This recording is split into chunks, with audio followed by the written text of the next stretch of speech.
Hoje nós vamos falar num assunto que ninguém gosta de ouvir, eu também não gosto, mas é um assunto necessário, a reforma íntima.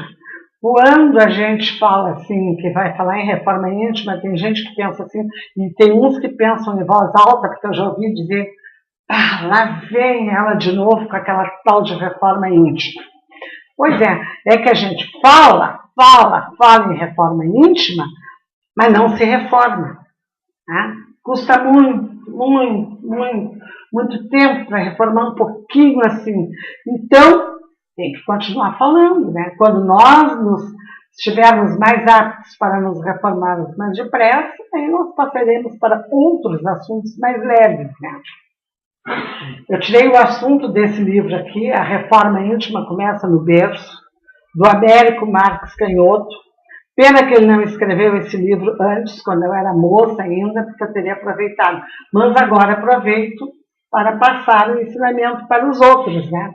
Ele escreveu em 2004. Então, eu já tinha feito todos os estragos que podia fazer nos meus filhos. Então, agora eu procuro mostrar para os outros como é que a gente deve cuidar, né? E tratar. Porque filho não é eletrodoméstico, né? Não vem com manual de instrução. Então, a gente educava como tinha sido educado, né? E os outros passavam o que sabiam. Ele é muito simples, esse livro, é de fácil leitura, ele é muito simpático. O autor nem puxa as orelhas da gente, ele só explica. Ele começa dizendo que a reforma, no meio espírita, muito se fala em reforma íntima, né? Reforma íntima. Mas nós sempre queremos reformar o adulto, porque nós achamos que para a criança basta a evangelização. Manda a criança para a escolinha de evangelização e pronto. E reforma-se o adulto, porque nós pensamos que a criança não tem nada para ser reformada e arrumada. Então ele esclarece que nós estamos redondamente enganados sobre isso. Porque a criança, ela só é criança no tamanho, só na parte física. Mas o espírito que anima aquele corpo infantil pode ser tão velho ou mais que o nosso. Se é um espírito velho, e é, porque senão não reencarnaria aqui na Terra, se fosse um espírito recém-chegado, iria para o mundo primitivo. Se fosse um espírito mais evoluído, também não viria para cá, mundo de provas e expiações. Então é um espírito que está no meio, mais ou menos, entre a muito pouca evolução e a evolução. No dizer de Emmanuel e de André Luiz, que concorda com Emmanuel, nós que estamos aqui agora, já viemos para cá pelo menos umas 40 mil vezes. Eu até li isso, fui procurar em mais de um livro para ver se eu não tinha me enganado de tanto tempo que eu achei. Puxa, 40 mil vezes ainda estamos assim, foi meu primeiro pensamento. Olhem como tem sido lenta a nossa caminhada aqui, né? E o quanto nos falta ainda. Então ele explica que a criança, quando vai reencarnar, não existe um destino fixado rigidamente nas nossas vidas, porque muitos de nós, qualquer coisa que acontece, costumamos empurrar, foi o destino, era o destino. Existe uma programação divina em relação a nós. Quando vamos reencarnar, somos apresentados, geralmente, uns para os outros, no mundo espiritual. É mais leve, os mentores estão ali, é mais fácil. Geralmente aceitamos, não é? Aquele pai, aquela mãe, aquele filho. Quando chega aqui, a coisa fica mais difícil, a psicosfera mais densa.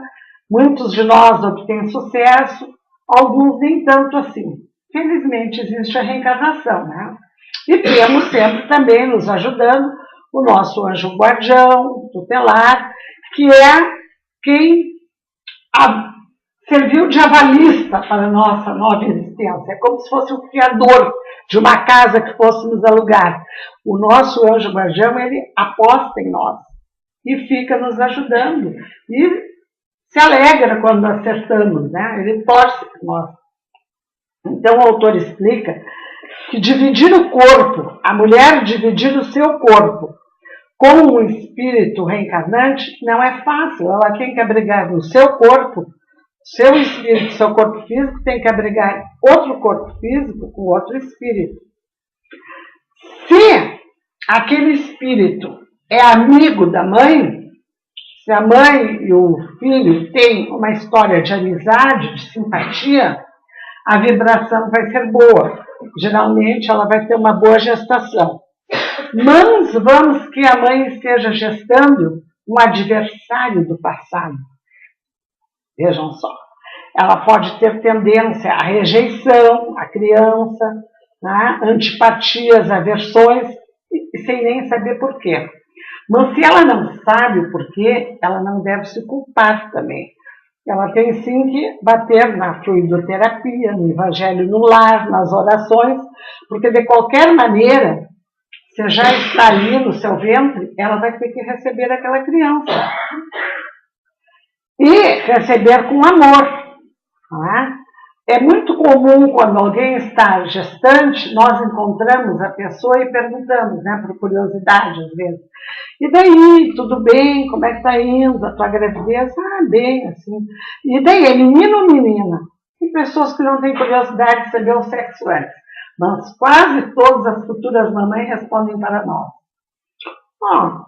O sexo não importa tanto, contanto que venha com saúde. Aí nós devemos fazer uma pausa e pensar. E se vier sem saúde, vai devolver a criança? O que vai fazer? Criança não se devolve, não é? Não é? Um aparelho que vem com defeito de fábrica vai lá no comércio e devolve. Não, tem que ficar. Então nós temos que estar preparados quando estivermos, as mulheres estiverem gestantes, para receber nos braços crianças saudáveis, simpáticas, bonitas e crianças doentes, com patologias graves, etiologias graves, cegueiras, paralisias, retardo mental. Nós não sabemos o que virá parar nos nossos braços. Temos que estar preparados. Se nós temos medo da hora de nós recebermos um novo espírito para criar, para educar, nós temos que lembrar que o espírito reencarnante também tem seus temores. Ele também não sabe como é que vai ser recebido. Porque, naturalmente, o passado vai se apagando nele à medida que a gestação avança, até apagar no momento em que a mãe dá à luz. Depois, até mais ou menos uma certa idade, quando é pequeno, ainda ele tem reminiscências do passado, mas não claramente, né? Então, ele também, se desencarnar, acham que é difícil, reencarnar, os autores dizem que não é mais fácil do que desencarnar. Há temores, há apreensão por parte do espírito. Então é bom que a mãe vá conversando com aquela criança que ela está gestando, verbalizando em pensamento: olha, meu filho, minha filha, tu podes vir com confiança, tu serás bem recebido da maneira que tu chegares aqui, para a criança ir ser, né, o espírito ir relaxando. E os pais também, porque antigamente só se falava em mãe gestante. Hoje em dia a coisa mudou, progrediu, se fala em pai gestante. Antigamente o pai era pai quando recebia a criança nos braços. Enquanto a mãe estava gestando, o pai não interferia. Hoje já não, já há cursinhos, já evoluímos nesse sentido, felizmente, né? O pai tem que se conscientizar que ele tem que receber a criança como chegar. Então, mandar para a evangelização é uma obrigação nossa, que somos espíritos, porque a criança se educa o espírito, mas nós temos que educá-la em casa. A primeira célula de educação de uma pessoa, de um cidadão, é o lar, que é a miniatura da grande sociedade. A educação, a criança recebe no lar, é onde vai formar o caráter dessa criança. Por quê? A escola de letras dá a instrução, a educação vem do berço. Aí, juntando a instrução com a educação, se forma um todo. A educação é mais ampla, porque a instrução cabe dentro da educação. Vejam que há espíritos extremamente intelectualizados, com vários cursos superiores, que falam várias línguas, gênios da humanidade, com um espírito deseducado. E há outros que pouco faltam para serem analfabetos, ou são analfabetos, e têm um espírito exemplarmente educados. Que nós vamos falar com aquela pessoa, não damos nada por ela. Quando ela abre a boca, nós nos maravilhamos com os ensinamentos, com os exemplos, com a educação da pessoa. Isso é o espírito dela que é educado. Ela pode não saber se não o nome, mas o espírito é educado. Agora, nós temos que aprender a educar o espírito e a nos intelectualizarmos também. Porque nós só vamos sair desse planeta para um melhor, ou ficar nele, quando passar para a regeneração, quando nós tivermos as duas asas do mesmo tamanho. Uma é a do amor, a outra é a da sabedoria. Se não estiverem assim parelhinhas, nós continuaremos aqui até emparelhar. Nós necessitamos do espírito para intelectualizar a matéria. Então nós temos que estar parelhos em amor e sabedoria. Precisamos então da educação no lar, da educação do espírito na evangelização e depois da escola de letras. Então a reforma íntima, ele diz, deve começar quando, não no berço, antes do berço, ele se refere, na vida uterina ainda. A mãe já conversando com aquele espírito. Porque se for um espírito difícil, ele já vai se acalmando, vai pegando mais confiança, né, no que ele vai enfrentar. Depois, no berço, quando a mãe pega o filho nos braços, ela deve sempre ir tentando ter um compartilhamento com aquela criança. E mandar naturalmente depois para a evangelização. Isso de nós dizermos, não, eu não vou obrigar o meu filho a fazer catequese, evangelização, isso, aquilo. Quando ele crescer, ele escolhe o que ele quer ser. Quando ele crescer, gente, é tarde demais. Porque ele não vai aprender aquilo que teria aprendido na primeira infância, vai ficar uma lacuna na aprendizagem dessa criança. E os responsáveis pela educação de uma criança são os pais, os tutores, enfim, quem cria a criança. Quando nós recebemos um espírito amigo, a vibração é boa, né? É muito fácil. Quando nós estamos recebendo um inimigo do passado, vocês imaginem, aquele inimigo está ali com medo. Se ele sabe, se ele reconhece quem vai ser a futura mãe, quem eles foram. Imaginem que situação. A mãe se sente mal e não sabe por quê. Então, ela tem que ir tentando, como eu disse, educar o espírito dela para poder educar o outro. Aí os dois espíritos juntos se educam. É um compartilhamento. Porque a criança, quando chega aqui, ela já traz o temperamento dela. O temperamento nós não herdamos de ninguém.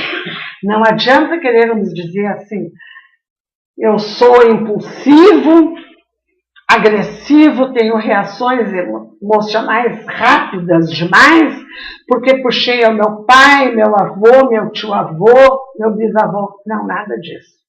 Nós só herdamos, a hereditariedade só funciona no aspecto físico, estatura, cor de olhos, de cabelo, só. O temperamento, cada espírito herda de si mesmo. Nós somos herdeiros de nós mesmos. Então não adianta nós queremos empurrar os nossos defeitos para o outro. Eu não tenho culpa de ser assim, a minha mãe era assim, então eu não preciso tentar me modificar. Precisa sim, porque herdou de si mesmo a teimosia, a índole boa ou má, herdou de si. O que se forma aqui na Terra é o caráter. Esse sim se molda. E até mais ou menos os 7 anos de idade de uma criança. Dá mais ou menos por volta dos 3.000 primeiros dias de vida. O caráter é o verdadeiro eu do indivíduo. O caráter, ele é somado ao temperamento e modificado pelo meio ambiente em que a criança convive. Quando a criança convive num meio ambiente sadio, né?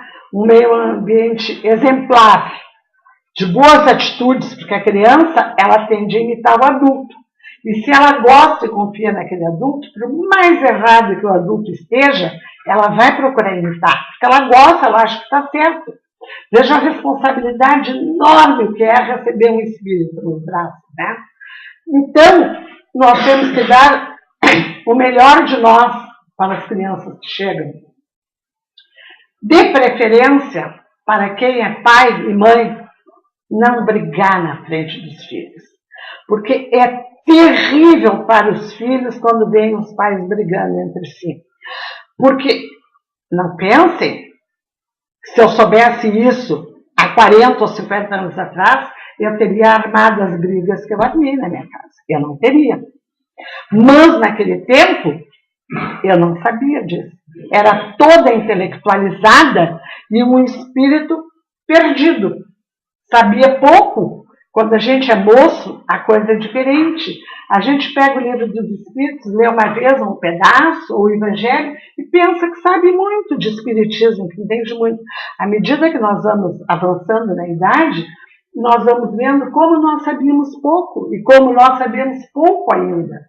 Então, quando a gente é moço, a gente não recebe manual, ainda não tem quem nos ensine, a gente acha que se brigar com o marido ou com a mulher na frente da criança, a criança não vai estar prestando atenção, mas ela está. Aí que reside a coisa.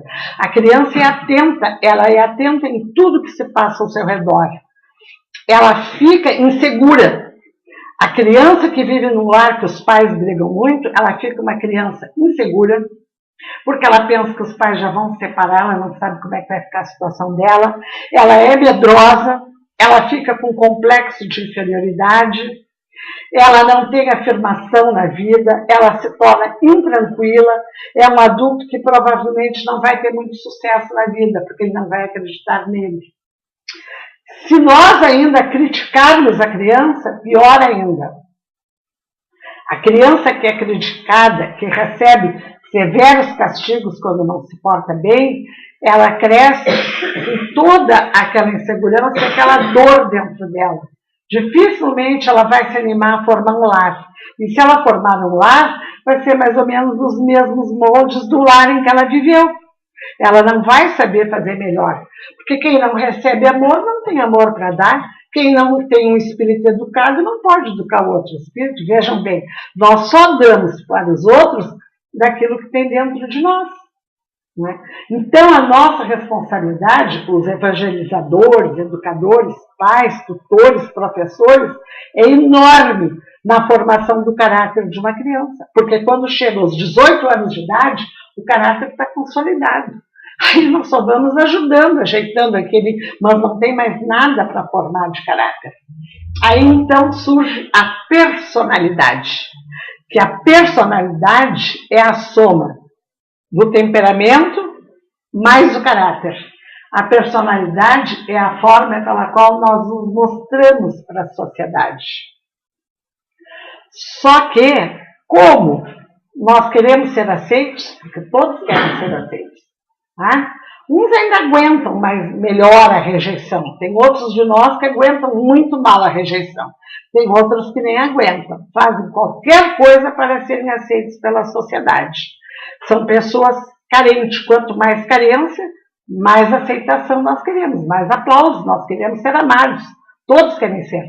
Então, aí para sermos aceitos, e é difícil contentar todos, se Deus não contenta, né? Imaginem nós. Nós mudamos a nossa imagem, nós temos várias máscaras de penduradas. Sabe o Chico Xavier, no quarto dele, ele tinha vários bonezinhos de pendurados na parede, assim? Pois é, aí lendo esses livros eu imaginei que no nosso quarto, nosso roupeiro, nós temos assim, várias máscaras de penduradas ali nos pregos. De acordo com cada ocasião, nós vamos lá, pegamos uma máscara, colocamos e nos portamos de acordo com aquela máscara, né? Se vamos a uma festa que queremos agradar, se vamos a um velório inteiro, nós vamos lá, pegamos outra máscara e pomos aquela máscara. Nós vivemos trocando de máscara, nós não somos o tempo todo autênticos aqui. Por que nós não somos? Porque nós não nos acostumamos a ser desde criança. Porque se nós fôssemos falar a verdade, muitas vezes, para os nossos pais, nós iríamos de castigo, apanharíamos.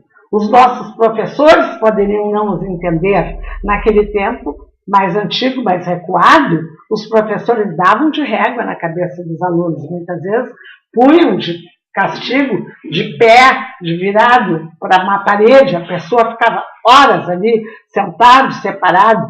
Hoje não se pode castigar aluno, né? Pelo contrário, o aluno é que castiga o professor. Mas, um tempo atrás, o aluno era castigado. Então, assim, agora houve uma abertura demais. Nós custamos achar o equilíbrio, meio termo, né? Antes, o aluno era castigado severamente. Agora, é o professor que é severamente castigado. Nós custamos a nos enquadrar no caminho do meio, no ponto de equilíbrio, né? Agora está demais a coisa. Mas a gente, de qualquer maneira, tem que agir sempre para a criança, como nós nos tentarmos nos colocar no lugar da criança e agirmos para ela como gostariam que agissem conosco, ou que tivessem agido quando nós éramos crianças. Porque a criança às vezes mente e nós dizemos: mentiroso, tu és um mentiroso, uma mentirosa, coisa tal. Às vezes é fantasia da cabeça da criança. Nem sempre é uma coisa determinada. Nós programamos as nossas mentiras. Porque nós temos condições, os adultos, de programar as mentiras que nos convêm para a sociedade, para os outros. A criança não é ainda assim tão programada. Ela mente, é um mecanismo de fuga para se safar de algum castigo, de alguma reprimenda. Nós temos que entender as fases todas da primeira infância, segunda, quando ela entra na pré-adolescência, adolescência, quando vai indo para a idade adulta. Nós temos que entender e irmos nos colocando no lugar. Nós, principalmente os mais velhos, que já passaram por essas etapas, é que têm obrigação de entender aqueles que vêm vindo. Porque os que vêm vindo ainda não atingiram essa etapa de compreensão. Outra coisa muito importante que nós temos que explicar para as crianças é que elas fazem parte de uma grande, uma enorme família aqui na Terra. Essa família é a nossa família humana. E que se todos fazemos parte dessa família, nós somos todos irmãos entre nós, filhos de um mesmo pai. Portanto, não há ninguém melhor nem pior. Não há coleguinha que seja melhor nem pior. Todos os coleguinhas são amigos iguais. Nós temos que tirar essa diferenciação, porque tem gente que ainda, se tem posses econômicas melhores, não gosta que crianças brinquem com os pobrezinhos da vila, porque vão aprender o que não deve. Será que vão? Pode ser que não. Às vezes aprendem o que não deve lá entre os riquinhos da classe A. Porque os defeitos não estão só nos pobres. Os defeitos e as virtudes, os vícios e as virtudes estão em todos nós. Nós devemos, sim, olhar, ter um olhar mais de atenção, mas não proibir a criança porque aquele amiguinho é mais pobre, ou porque é filho de mãe solteira, ou porque o pai é isto, ou porque o pai é aquilo. Nós não podemos ser muito preconceito, porque aí nós vamos ensinar a criança a julgar, a criticar, e aí a criança fica um adulto amargo, né? Um adulto que critica, né? Que julga e ainda condena o outro. Nós temos que estar de coração aberto, né? Para aceitar o outro. Venha ele como vier. Se é meu irmão, tem que aceitar. O outro também me aceita como eu sou. Eu também tenho meus defeitos. Quando for pôr defeito no outro, tem que olhar para os seus defeitos. Se eu quero ser aceita, eu tenho que aceitar. Então, nós temos que ensinar para a criança que nós todos, o pai ama nós todos da mesma maneira. Ela não é diferente porque ela tenha um tênis de melhor marca, ou um brinquedo melhor, ou mora numa casa melhor, não. O amor de Deus é o mesmo por todos os seus filhos. E que nós fazemos parte de uma grande família e que essa família, a menor célula é o lar. Que nós temos a família corporal, aquela que tem traços consanguíneos, né? Os pais, os filhos, os tios, enfim, a grande família, e ainda que nós temos outra espécie de família, que é a nossa verdadeira família, né? Que é a família espiritual, né? Se forma pelos laços de afinidades. Então, enquanto alguns da nossa família corporal estão aqui, outros estão no espaço, na erraticidade.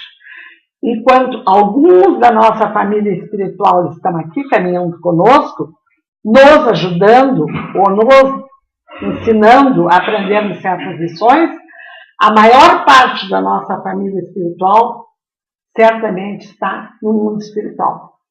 Nós andamos em torno, mais ou menos, de 21 bilhões de habitantes na Terra, mas aqui encarnado é por volta de 1/3. O resto faz parte da psicosfera, da crosta terrestre, do planeta Terra. Só não está encarnado. Agora, daqui para frente, quando nós desencarnarmos, nós não vamos ficar muito tempo na erraticidade. Por que isso? Porque nós já entramos na era do Espírito, nós estamos numa transição. Então, nós temos que ir para o espaço, né, espiritual e voltarmos mais depressa para dar tempo de nós arrumarmos, reformarmos aquilo que precisa ser reformado em nós, para acompanharmos a Terra regenerada. Porque se nós não conseguirmos acompanhar, os que conseguirem ficarão na Terra regenerada e nós ficaremos em planetas como a Terra. Não de castigo, porque o Pai não castiga ninguém. Ficaremos ensinando, assim como um dia aqueles que saíram de capela vieram aqui nos ensinar, né? Vieram trazer exemplos magníficos, deixaram traços na Terra, né? Olha as pirâmides do Egito, a Grande Muralha da China, Machu Picchu, lá entre os índios peruanos, os incas, os maias, os astecas, civilizações que vieram de outros lugares mais adiantados e deixaram as suas marcas aqui para nós, né? Agora, os egípcios todos já voltaram para a capela, né? Sem notícia. Mas talvez alguns de nós, remanescentes ainda daquela estrela, né, linda, estrela alfa da constelação do Cocheiro, talvez ainda sejamos por aqui. Não sabemos, né? Mas, de 1982 para cá, começaram a chegar as crianças índigo, que são mais adiantadas que nós éramos, as crianças cristais, que estão ajudando a Terra nessa transição. Nós temos que apostar muito nessas crianças, porque são elas que vão nos receber nos braços amanhã, quando nós reencarnarmos. Quem é criança, quem é jovem hoje, vai nos receber nos braços, vão ser os nossos pais, os nossos avós. Então, nós temos que apostar na educação dessas crianças. Compartilhar a vida com a criança é um ato saudável. Claro que nós não vamos contar todos os nossos problemas para a criança.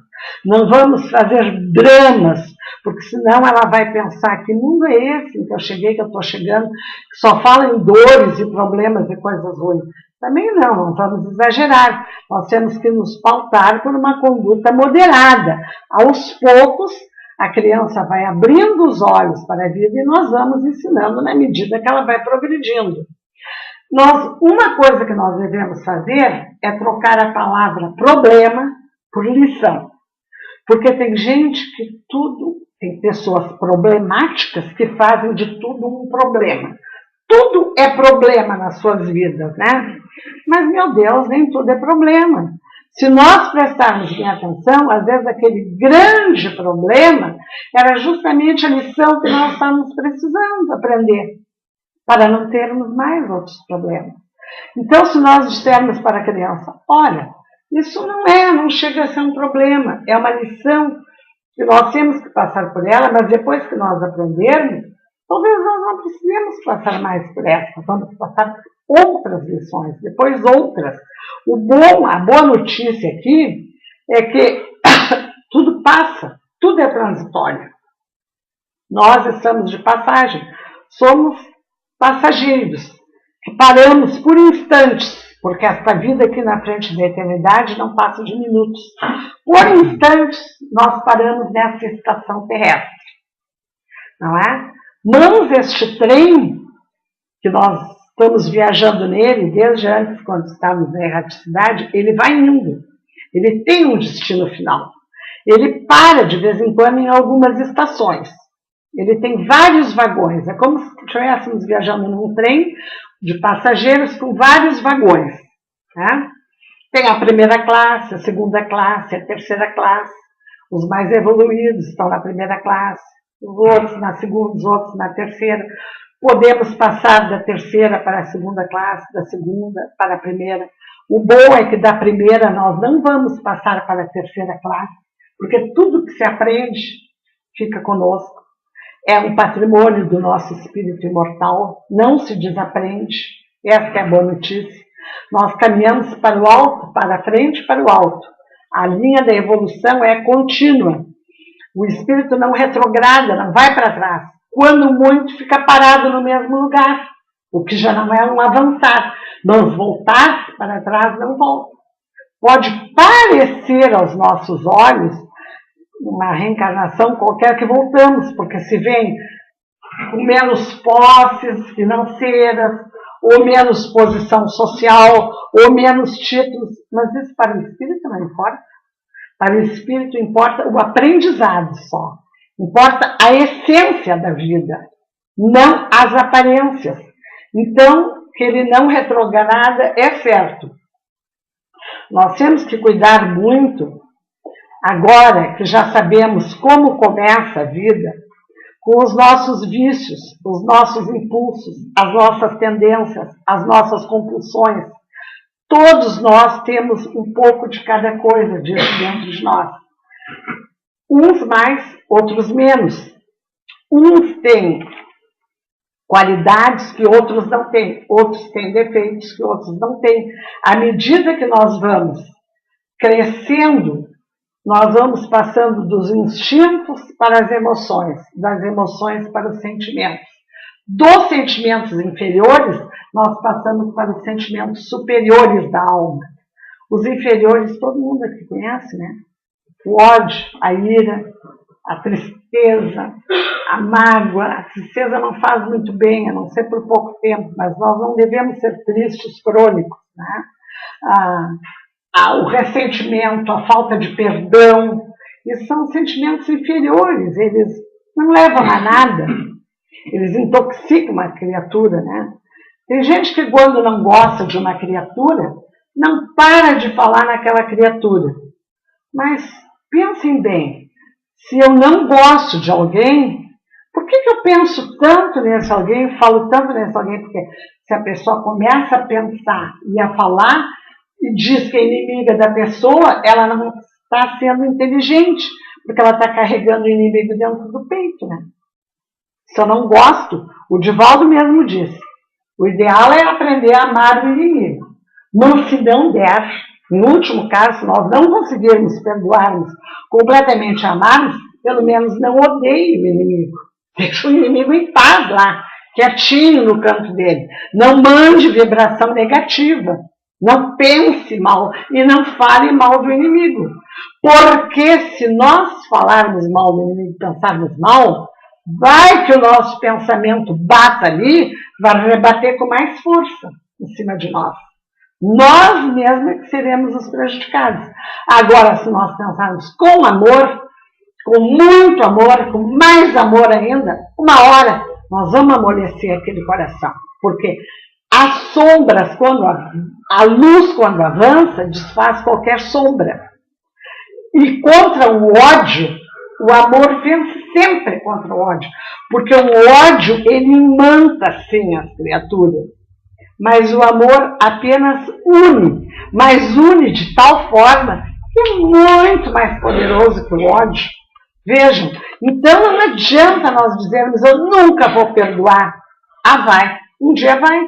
Porque esse trem vai parar em determinadas estações, alguns afetos nossos vão descer naquela estação, porque vão ficar pelo meio do caminho, vão desencarnar, nós vamos lamentar, vamos chorar, ou vamos agradecer se achávamos que era um fardo nas nossas vidas. Outros integrantes desse trem, outros passageiros vão entrar, que são os que estão reencarnando, não é?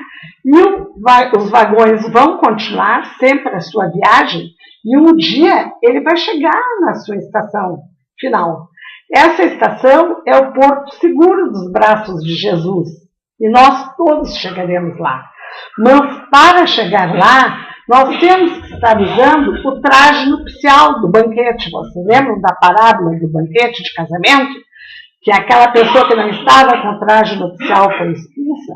Mas que traje será esse? A roupa? Não. O traje nupcial é a limpeza da alma, né? Do espírito, é o nosso coração limpo. Então, quando todos nós estivermos trajando esse traje nupcial, estivermos com a alma limpinha, nós então poderemos desembarcar, né, nessa estação final.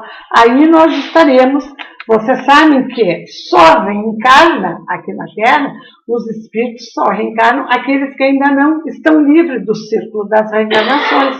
Os que já passaram, já se livraram disso, só encarnam a convite, como missionários da luz, como ajudantes, como co-criadores, como co-participantes de Deus que nós somos. Aí nós não seremos obrigados, nós seremos convidados, tem diferença, né? E aqui nós estamos porque precisamos. Muitos de nós até estão em provas apenas. Outros estão numa encarnação expiatória. A expiação é um resgate, né? A gente se endividou, tem que resgatar, tem que pagar, né?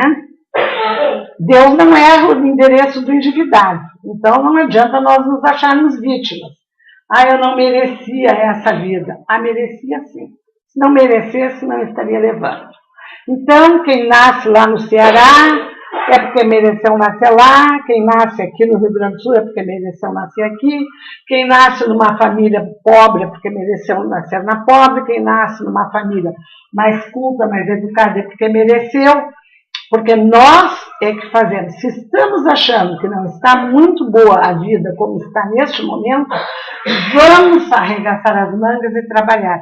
Fazer a nossa própria reforma íntima, tirar os defeitos, os vícios, as compulsões, as emoções negativas de dentro de nós, colocarmos as virtudes, né? Vamos trabalhar no bem, na caridade, amar, perdoar, nos dedicarmos para o bem do outro, que lá no Evangelho está escrito que o homem de bem é aquele que tudo faz para o seu próprio bem e do seu próximo. Vamos procurar ser homens de bens para que nós possamos viver num mundo melhor, num mundo de menos doenças, menos desenganos, desencontros, menos brigas, mais amor, mais saudável, mais colorido. Isso aqui é um esboço, é um rascunho do mundo espiritual superior, que é muito mais leve, muito mais bonito. Então, se nós quisermos viver nesses mundos, nós temos sim que fazer a nossa reforma íntima. Ajudar esses pequeninos botões de flores que chegam aqui a desabrocharem para o bem. Com amor, gente, com seriedade. Porque é deles que nós vamos depender e deles a Terra depende para subir um degrau na escala evolutiva. E nós já estamos quase no 3º milênio, não falta muito tempo. Nós pensamos, ainda falta. Não falta. Nós já estamos na época de transição. Então, o recado que eu desejo deixar é esse. Vamos tentar dominar a fera que tem dentro de cada um de nós. Porque nós temos o lado angelical e ainda temos uma fera, às vezes meio adormecida, às vezes ainda desperta dentro de nós. Nós temos é que domar essa fera.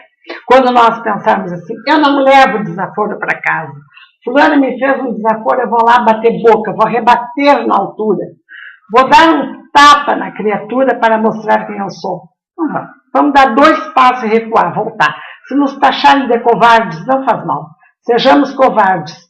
Nós, pelo menos, não sejamos agressivos. Hajamos com amor e por amor.